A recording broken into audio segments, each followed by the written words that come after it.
Машина W5 Weltmeister, 2020 год. Такой компактный, классный кроссовер. Приехал с проблемой, то что дворники не работает и омыватель. Как видно по следам, уже все починил, все работает как надо.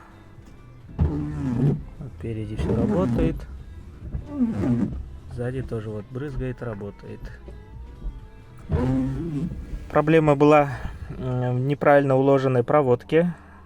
Она со временем перетерлась и оборвалась. Место починил, обрыв устранил, все нормально. А здесь вот камера 360. Тут еще один монитор климат-контроля. В общем, городской кроссовер молодежный.